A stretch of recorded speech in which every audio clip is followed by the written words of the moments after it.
1가구 2주택이냐 1주택이냐는 엄청난 차이가 있는 게 종합부동산세 세율입니다. 안녕하세요. 홍순기 변호사입니다. 이번 시간에는 2022년에 개정되는 상속세 및 증여세법에 관해서 말씀을 드리겠습니다. 첫 번째는 미술품이나 문화재에 대한 물납이 허용된다는 겁니다. 물론 모든 미술품이나 모든 문화재가 물납이 가능한 것은 아니고요. 문화체육관광부 장관이 인정하는 역사적, 학술적, 예술적 가치가 있는 그러한 미술품이나 문화재를 얘기합니다. 이것이 진즉에 입법이 되었더라면 삼성 같은 경우도 많은 미술품들이 물납이 가능하면서 상속세를 내는데도 혜택을 받았을 것으로 보입니다. 이것은 2023년부터 적용이 됩니다. 그리고 두 번째는 그 상속세의 연부연납 기간이 지금까지는 5년이었습니다. 근데 그것이 10년으로 조정이 됩니다. 지금 신고 시점에 1회를 내고 5년간 나눠서 5회, 그래서 총 6회의 분할 납부를 지금까지는 해왔는데요. 그러니까 지금 삼성 같은 경우는 그 상속세가 12조 원이었는데 첫 번에 2조 원, 그 다음에 각 연도마다 2조 원씩 해서 12조를 납부하는 것으로 지금은 되어 있습니다. 근데 이게 앞으로는 10년간 그 10회에 걸쳐서 분할 납부가 된다는 거고요. 이것도 2023년부터 적용이 됩니다. 그래서 기존에 그 연부연납을 시작한 납세자들은 소급 적용은 안 됩니다.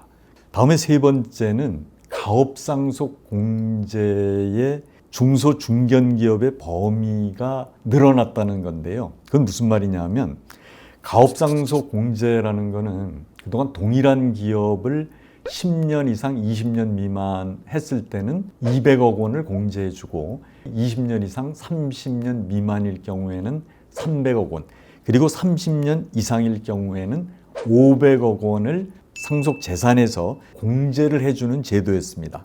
근데 이게 그동안은 지난 3년간 연매출액이 3천억 미만인 중소 중견 기업에만 해당이 됐는데 이번에 상속증여세법을 개정하면서 연매출액 4천억 원 미만으로 확대 적용됐다는 겁니다. 그래서 상속 공제를 받을 수 있는 중소 중견 기업의 범위가 훨씬 늘어났다고 볼 수가 있습니다. 그 다음에 네 번째는 그 영농상속 공제가 현행은 15억 원인데 2022년부터는 20억 원으로 확대가 됩니다.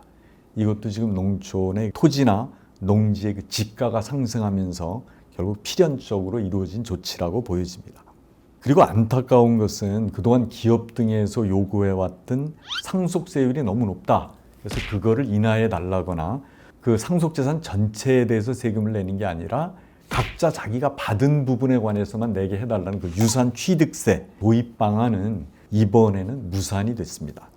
그리고 2022년에 개정된 법률 중에 좀 효과가 좀 있을 것으로 보이는 것은 종합부동산세법의 그 시행령이 개정됐다는 건데요. 그 피상속인이 상속 지분의 20%, 가액으로 따져서 3억 원 미만일 경우에만 주택에서 제외를 해왔습니다.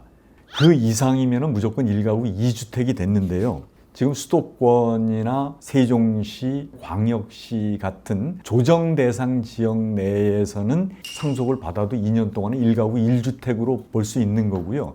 그 다음에 그런 곳들을 제외한 나머지 지방도시 같은 경우는 3년 동안 상속주택으로 보지 않겠다. 이런 겁니다. 근데 주택수에서 1가구 2주택이냐 1주택이냐는 엄청난 차이가 있는 게 종합부동산세 세율입니다.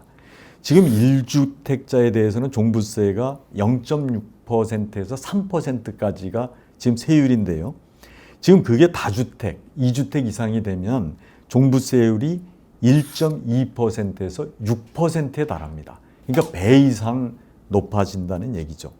이제 그렇긴 하지만 1가구 2주택으로 보지는 않지만 그 종부세율에서 과세 표준에는 합산하겠다. 무슨 말이냐면 10억 원의 주택을 가지고 있는 사람이 6억 원의 주택을 이제 상속받았을 경우에 16억 원으로는 계산해서 기본 세율은 적용하겠다는 뜻입니다. 주택 수로는 보지 않지만 그 과세를 할 때 과세 표준에는 합쳐서 기본 세율로만 과세하겠다, 이런 취지입니다. 물납이라는 거는 기존에는 무조건 현금만 납부를 했다, 이런 의미인 거죠. 물납이라는 게 뭐냐면 그동안은 상속재산 전체에서 차지하는 부동산의 비율이 엄청 높다, 주식의 비율이 엄청 높다 했을 경우에 돈이 아니라 부동산이나 주식으로 세금을 낼 수 있게 해줬던 게 물납입니다. 그동안의 물납이라는 개념은 부동산과 주식에 관해서만 됐었는데 이제 그거를 미술품하고 문화재로 확대했다는 데 의미가 있고요. 미술품을 상속세로 낼 수 있다는 것은 획기적인 방안이라고 생각이 됩니다. 연부연납이라는 게 어떤 의미죠? 그러니까 이제 상속세를 낼 때는 분할납부라는 개념이 있고 연부연납이라는 개념이 있습니다. 그러니까 분할납부는 그 상속세를 한 2번 정도, 한 2개월 정도를 주고 나눠서 내다 하는 게 이제 분할납부고, 연부연납이라는 건 이제 상속세가 많을 경우에 5년에 걸쳐서 나눠서 낼 수 있게 만들어준 제도거든요. 이거를 지금 5년에서 10년으로 늘리니까 결국은 신고할 때 한 번, 매년마다 해서 10번, 그래서 11번에 걸쳐서 나눠서 낼 수 있으니까 부담이 훨씬 줄어들었다고 볼 수 있습니다. 최대 10년이고 그 안에서 뭐 나는 7년에 낼게요, 이런 것도 되는 거예요? 대개 한 5년, 10년 이렇게 잘라서 첫 번에 그 국세청에서 승인을 해줘야 됩니다. 전체적으로 세율 자체는 인하가 없다. 그렇죠. 지금은 상속재산 전체에 대해서 세금을 내는 거거든요. 전체에 대해서 낸다고 하면 그 연대납세 의무라는 것도 있어서 다른 상속인이 못 내면 옆에 있는 상속인이 내줘야 되는, 근데 그런 것도 있어서 유산 취득세로 증여세처럼 해줘야 편하다, 이런 게 많았었는데 그거는 바뀌지가 않았다는 뜻입니다. 이 영상이 유익하셨다면 구독, 좋아요 부탁드리겠습니다. 감사합니다.